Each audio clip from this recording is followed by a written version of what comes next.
अभी अपन पढ़ेंगे सब सीक्वेंस ऑफ एन एरे। अब सब सीक्वेंस क्या होता है, मैं तेरे को पहले भी वीडियो से बताया था कि उसको तू एज अ सबसेट मान या फिर उसकी सैम्पल स्पेस मान ले। सैम्पल स्पेस तो गलत वर्ड हो जाएगा, सब स्पेस मान उसको।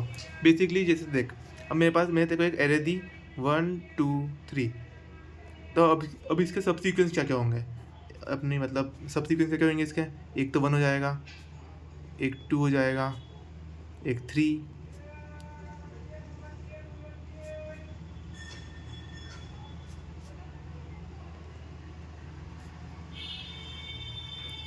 मतलब कि खाली वाला जिसमें कुछ कोई सा भी एलिमेंट नहीं है, और एक अपना 1 2 3 1 2 3 4 5 6 7 8 8। तो ये इसके सब सीक्वेंस आएंगे। मतलब अपन लोग इस एरे से कितने सारे अरे यार ये कितना शोर हो रहा है बैकग्राउंड में। मतलब अपन इस एरे से कितने सारे सब सीक्वेंस या फिर सब सेट बना पा रहे हैं, उसको सब सीक्वेंस कहते हैं। अब देख, जब भी अपन एक एरे का सब सीक्वेंस बनाते हैं, सब सीक्वेंस, तो अपने पास दो चॉइसेस रहती है। स्पेलिंग गलत, या तो इंक्लूड या एक्सक्लूड।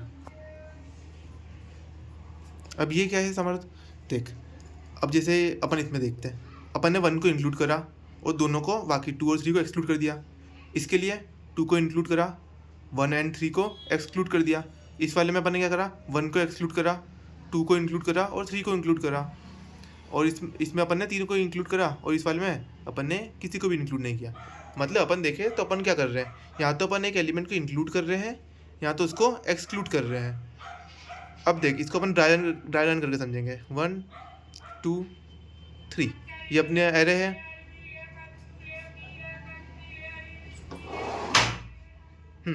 ये अपने पास एरे है, ठीक है। अब अपने पास ये, अब अपन फर्स्ट इस पर है, ठीक है। अपन के पास यहाँ पर दो ऑप्शन थे, या तो 1 को अपन इंक्लूड करें या 1 को एक्सक्लूड करें। अपन पहले इंक्लूड करके चलते हैं। अपन ने 1 को इंक्लूड करा अपने आंसर में, तो अपने पास आ गया 1। अब क्या, कौन सा एलिमेंट आया, 2। अब इसके लिए भी दो ऑप्शन है, या तो इसको अपन इंक्लूड करेंगे या एक्सक्लूड करेंगे। इंक्लूड एक्सक्लूड, ठीक है। अपन इसको इंक्लूड करते हैं, तो अपने पास क्या आया 1 2। अब फिर 3 पर आ गए। अब 3 पे दो ऑप्शन है अपने पास, या तो इसको इंक्लूड करेंगे या एक्सक्लूड करेंगे। तो अपन ने 3 को किया इंक्लूड या एक्सक्लूड, ठीक है। अगर अपन इंक्लूड करते हैं तो अपने पास क्या आएगा 1 2 3। अगर अपन उसको एक्सक्लूड कर देते हैं, ठीक है। अब देख यहाँ पर डेड एंड आ चुका है, मतलब अपने पास कोई सा भी अब आगे एलिमेंट नहीं बचा है। तो अपना ये आंसर हो गया एक, इसको अपन आंसर में पुश कर देंगे, ये मैं बाद में बताऊँगा। अभी अपना ये हो गया। अब अपन वापस पीछे गए, अब क्या बचा, इंक्लूड तो कर लिया है, एक्सक्लूड करना है। तो 1 2 मतलब एक्सक्लूड, मतलब अपन ने इसको नहीं लिया, ठीक है। तो यहाँ पर भी डेड एंड आ गया, मतलब अब आगे एलिमेंट नहीं बचे हैं, ठीक है। अपन यहाँ पर आए, कहाँ पर, इस वाले केस पर, इस वाले केस पर, ठीक है। नहीं, यहाँ पर तो 1 ही आएगा बस, सॉरी। देख यहाँ पर अपन ने 1 2 किया, फिर मेरा 3 बचा था, तो 3 को या तो इंक्लूड करते हैं या एक्सक्लूड करते हैं। मैं फिर से बता रहा हूँ ये, ठीक है। अपने पास दो केसेस हैं, 1 को इंक्लूड करना या फिर एक्सक्लूड करना। अपन पहले इंक्लूड करके चलते हैं, यहाँ पे इंक्लूड वाला लिखेंगे, यहाँ पे एक्सक्लूड वाला। 1 को अपन ने इंक्लूड करा, ठीक है। अब अपन किस पे आ गए, 2 पर। अब अपने पास फिर से दो कंडीशन थे, या तो 2 को मैं इंक्लूड करूँ या 2 को मैं एक्सक्लूड करूँ। अगर मैं इंक्लूड करता हूँ तो अपना आंसर हो जाएगा 1 2। अब फिर से दो केसेस हैं, यहाँ अब क्या 3 आ गया ना मेरे पास। अब यहाँ मैं 3 को इंक्लूड करूँ या 3 को एक्सक्लूड करूँगा। अब इंक्लूड करूँगा तो 1 2 3 हो जाएगा, अगर एक्सक्लूड करूँगा तो 1 2 बचेगा। यहाँ पर भी अगर मैं 2 को इंक्लूड नहीं करता तो सिर्फ 1 बचेगा। अब यहाँ पर भी फिर मेरे पास 3 आ गया, तो उसके भी दो कंडीशन है, या तो मैं इसको इंक्लूड करूँगा या एक्सक्लूड करूँगा। इंक्लूड में तो 1 3 और एक्सक्लूड में 1। तो ऐसे करके अपन सबके लिए करते हैं, ठीक है। मतलब बेसिकली इसका मतलब समझ कि अपन लोग कैसे इंक्लूड और एक्सक्लूड को यूज़ करके अपना सब एरे बनाते हैं, सॉरी सब सेट्स बनाते हैं और सब सीक्वेंस बनाते हैं, ठीक है। ये देखो समझ नहीं आया तो मुझसे पूछ लेना, मैं एक बार फिर से एक्सप्लेन कर दूंगा। मतलब इंक्लूड और एक्सक्लूड का फंडा बता रहा था मैं देखो बस बेसिकली, कि कैसे अपन लोग एक एक एलिमेंट को कॉम्बिनेशन निकालते कि या तो इसको लेके बाकी सबको हटा दें जैसे 1 आया, या फिर इन दोनों को लेके 1 को हटा दें जैसे 2 3 आया, या फिर 1 और 2 को लेके 3 को एक्सक्लूड कर दे तो 1 3 आया, सॉरी 1 2 आया, इस टाइप से, या फिर किसी को भी इंक्लूड नहीं करो तो अपना नल वाला एरे आया, इस टाइप से करते हैं अपन। तो इससे अपन लोग सब सीक्वेंस पता करते हैं। अब जैसे अभी तू एडा भी पढ़ रही होगी, तो यहाँ पे देखा अपन यहाँ पर आए, फिर यहाँ पर आए, फिर यहाँ पर आए, फिर वापस से पीछे गए। अपन बैक ट्रैकिंग और रिकर्जन यूज़ कर रहे हैं। अपन बेसिकली बैक ट्रैकिंग क्यों यूज़ कर रहे हैं, क्योंकि इसमें एक ही चीज़ बार बार रिपीट हो रही है। जैसे 1 लिया, इंक्लूड एक्सक्लूड, फिर 2 आया, फिर इंक्लूड एक्सक्लूड, फिर 3 आया, फिर इंक्लूड एक्सक्लूड। ऐसे करके अपन लोग एक ही चीज़ पर सेम ऑपरेशन अप्लाई कर रहे हैं। अब इसको अपन कोड करके समझेंगे। अब मान ले मैंने बनाया एक फंक्शन सब सीक्वेंस करके। अब इसके अंदर मैं क्या क्या देता हूँ, मैं अपने एक एरे दे देता हूँ जिसका अपन सब सीक्वेंस बनाना है। मैं एक आंसर वेक्टर दे देता हूँ, ये 2D वेक्टर है। 2D वेक्टर क्यों, जो भी अपने सारे, जैसे देख ये तो मैं समझाने के लिए बता रहा हूँ, वो तो क्वेश्चन के अकॉर्डिंग आएगा। जैसे ये सारे मैंने अपने सब सीक्वेंस को एक बड़े से वेक्टर में स्टोर कर लिया ना, इसलिए मैं 2D एरे बना दिया। तो मैं आंसर के अंदर सबको स्टोर करूँगा। एक मेरा छोटू सा वेक्टर P है जो हर एक सब सीक्वेंस को बता रहा है, और एक मेरा इंडेक्स है। ऑलराइट, ठीक है। अब ये हो गया, ये तो फंक्शन है अपना जो सब सीक्वेंस निकालेगा। अब देख अपने पास यहाँ पर होगा एक बेस केस। बेस केस क्या होता है वो मैं बाद में बताऊँगा। देख बेसिकली अभी क्या होता है बता देता हूँ। जैसे अपना रिकर्सिव फंक्शन है ना, वो कैसे कंटिन्यूसली चलते रहता है। एक पॉइंट आना चाहिए, जब उसको स्टॉप होना चाहिए। तो अच्छा, ये तो तेरे को पता ही है। तो मैं एक बेस केस बनाएंगे, वो अभी बना लेंगे अपन। अब सबसे पहले अपन ने क्या करा, अपन को करना है इंक्लूड एक्सक्लूड। अब देख इंक्लूड करना है, सबसे पहले मैंने P के अंदर पुश बैक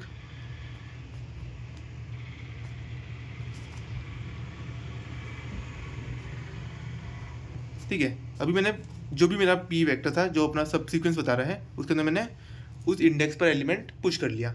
ठीक है, अब इसको मैंने इंक्लूड कर लिया है, तो मैं आगे आगे बढ़ूँगा यही सेम फंक्शन कॉल करने के लिए।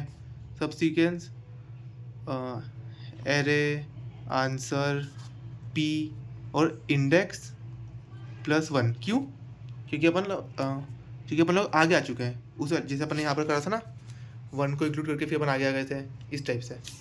अब एक बार मैंने इसको इंक्लूड वाला ऑपरेशन लगा लिया, एक बार एक्सक्लूड वाला लगा लेंगे। पर एक्सक्लूड के लिए पहले जो मैंने बैक ट्रैकिंग करी, यहाँ पे देख, जैसे मैंने क्या किया था, 1 2 लिया, फिर 3 को इंक्लूड किया, फिर जब मैंने बैक ट्रैक किया तो मैंने 3 को हटा दिया ताकि अपन एक्सक्लूड वाला ऑपरेशन लगा सकें। ठीक है, इस टाइप से अपन ने बैक ट्रैकिंग करने के लिए जस्ट P पॉप कर दिया, जो भी उसके लास्ट पॉप बैक, जो भी उसके लास्ट में एलिमेंट था उसको पॉप कर दिया। इसका मैं डायग्राम बताऊंगा देखो।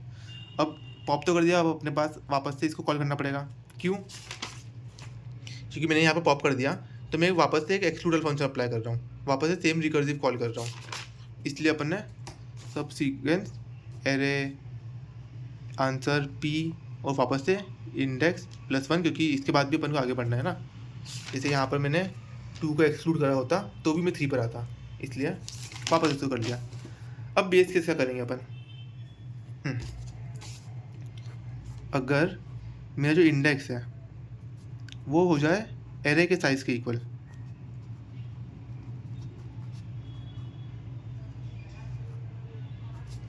अब ऐसा क्यों, देख जब भी अपना इंडेक्स एरे के मतलब अब आगे कुछ एलिमेंट बचेगा ही नहीं ना जिस पर अपन लोग ट्रेवर्स कर सकें, इसलिए सिर्फ इसके लिए अपन लोग जब भी अपने इंडेक्स के इक्वल हो जाएगा तो अपन आंसर में अपना P पुश कर देंगे।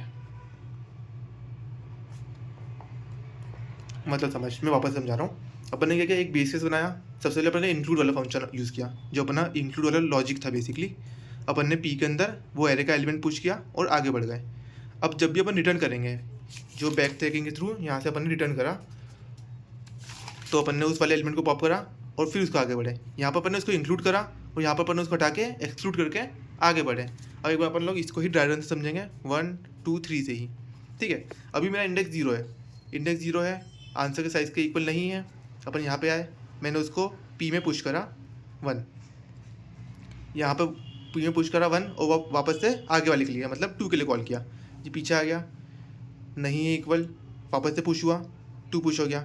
फिर यहाँ से वापस से इस फंक्शन पे कॉल हो गया आगे वाले के लिए मतलब 3 के लिए। यहाँ पर इंडेक्स 0 था, यहाँ पर अपन ने इंडेक्स +1 कर दिया तो 2 हो गया, फिर अपने इंडेक्स प्लस 1 कर दिया तो वो यहाँ पर आ गया 3 के लिए, ठीक है। तो वापस से यहाँ पर गए, अभी भी साइज़ के इक्वल नहीं है, फिर से 3 पुश होगा, फिर से अपन इंडेक्स प्लस 1 करके अप्लाई करेंगे अपना फंक्शन। अब देख, अब आई यहाँ पर आ गया तो अपना पी भी कंप्लीट हो चुका है। तो अब अपन इसको कर देंगे आंसर में पुश, तो अपने आंसर में आ गया 1, 2, 3, ठीक है। अब देख यहाँ पर हो गया, यहाँ पर अपना रिटर्न हो गया वापस यहाँ पर आ गए, क्योंकि इसकी जगह अपन ने कोई फंक्शन कॉल नहीं किया, ये वाली प्रोसेस हो गई तो ऑटोमेटिक रिटर्न चले आएगा। अपन इस लाइन पर आ गए वापस, अभी वापस नीचे आएगा और पी डॉट पॉप बैक, मतलब अब पी में से ये 3 को हटा देगा। अब फिर से फंक्शन कॉल होएगा, वापस से इंडेक्स प्लस 1 होगा। अब इसने 3 को नहीं लिया, लेकिन इंडेक्स अपना इंक्रीमेंट हो गया, इंडेक्स इंक्रीमेंट हो गया मतलब इंडेक्स साइज़ के बराबर हो चुका है, भले ही अपन ने 3 को नहीं लिया है। यहाँ देख, अपन ने 3 को पॉप करा और वापस से कॉल किया फंक्शन और इंडेक्स भी बढ़ा दिया, तो अपन वापस से इस फंक्शन पर आ गए विथ इंक्रीमेंटेड इंडेक्स जो साइज़ के इक्वल हो चुका है। अब अपना आंसर पुश करना पड़ेगा क्योंकि बेस केस रीच हो चुका है, तो ये भी पुश आएगा 1, 2। वापस से अपन लोग ओके, वापस से अपन लोग इस लाइन पर आ गए, वापस इस पर आ गए शायद। ओके। देख, अब यहाँ पर अपन ने 1 और 2 को पुश कर दिया, अब अपन वापस से कहाँ इस लाइन पर आ गए, ठीक है। अब यहाँ पर अपना फंक्शन खत्म हो चुका है, ठीक है। तो ये वापस रिटर्न करेगा उसकी प्रीवियस स्टेप पे, मतलब यहाँ पर। क्यों? क्योंकि अपन लोग पॉप यहाँ पर आए थे ना पहले, जैसे 2 को अपन ने किस फंक्शन से लिया था, इस वाले फंक्शन से, तो अपन वापस रिटर्न होकर यहाँ पर आ गए। अब इसके नीचे आएंगे, 2 को पॉप कर देंगे और उसकी वैल्यू इंडेक्स की इंक्रीमेंट कर देंगे। अभी देख, अपन ने इंडेक्स की वैल्यू कहीं पर भी डिक्रीज़ नहीं करी थी, पर अपन लोग यहाँ पर जब रिटर्न आए, यहाँ पर इंडेक्स क्या था उसका 0, 1, यहाँ पर 1 था ना जब 2 के लिए अपन ने कॉल किया था उसको, सॉरी 0, 1। मैं देखो अच्छे से एक्सप्लेन नहीं कर पा रहा हूँ, बट तुझे कुछ डाउट हो तो प्लीज़ पूछना यार, क्योंकि अच्छा मतलब ये जो सब सीक्वेंस है ना, ये बहुत सारी चीज़ों में यूज़ होता है, ठीक है। अभी 1 हो गया, अब अपन ने इसको पॉप कर दिया, अब सब सीक्वेंस अलग से कॉल किया इंडेक्स प्लस 1 के लिए, मतलब यहाँ इंडेक्स हो गया 2 इंडेक्स हुआ। अब इस फंक्शन पर आए, वापस से अपन गए और वापस से एलिमेंट पुश करने की बारी आ गई, तो अपन ने इसके अंदर पुश कर दिया 1, 3, अभी मैं 1 ऑलरेडी था और 3 पुश कर दिया। अब वापस से कॉल किया इंडेक्स प्लस 1, इंडेक्स हो गया 3, बाहर आ गए अपन, साइज़ के इक्वल हो गया, तो अपन आंसर में पुश कर देंगे, तो आएगा 1, 3, ठीक है। अब रिटर्न आ गए वापस आ गए अपन लोग इस कंडीशन पर, सॉरी इस कंडीशन पर, यहाँ पे अपना फंक्शन हो गया ख़त्म।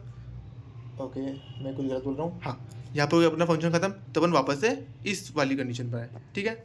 अभी अपना इंडेक्स क्या था 2 था, तो वो 2 ही रहेगा क्योंकि अपन ने वापस रिटर्न आ गया ना, पॉप कर दिया एलिमेंट को, अपन ने पॉप कर दिया, 3 हट गया।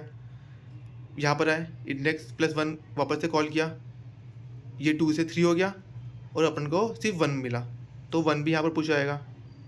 अब एक ही एलिमेंट बचा हुआ है, ये सब कुछ वापस रिटर्न जाएगा। कब तक जाएगा? तब तक 0 जाए, 0 नहीं आ जाए इंडेक्स। क्यों? क्योंकि कोई भी एलिमेंट आगे बचा ही नहीं जिसको अपन इंक्लूड कर रहे हैं। अब आगे अपने पास 1, अब 1 यहाँ पर, 1 यहाँ से लिया था हमने सबसे पहले ना। मैं अच्छे से तेरे को एक्सप्लेन नहीं कर पा रहा हूँ, बट तू मतलब कोशिश करना, या फिर इसको यूट्यूब से भी समझने की कोशिश कर लेना, या फिर मुझसे पूछ लेना बाद में। बट देख, अपन ने यहाँ पर 1 लिया था, अब 1 को कर दिया पॉप, अब 1 हो गया एक्सक्लूड रिकर्सिव कॉल फॉर आगे के लिए। अब इंडेक्स अपना 1 हो गया, मतलब यहाँ अब ये बचा हुआ है ना, 1 हो गया। यहाँ से गए अपन लोग 2 को पुश किया, आगे के लिए गए, फिर 3 को पुश किया, फिर पॉप करके इस टाइप से सारे, जैसे अपन ने 1 के लिए सब कुछ निकाला ना, वैसे हर उस एलिमेंट के लिए निकलेगा। तो इस टाइप से समझना। तेरे को मैं कोड भी बना के भेज दूंगा, तू बोलेगी तो, बट हाँ एक बार कोशिश करना है समझने की।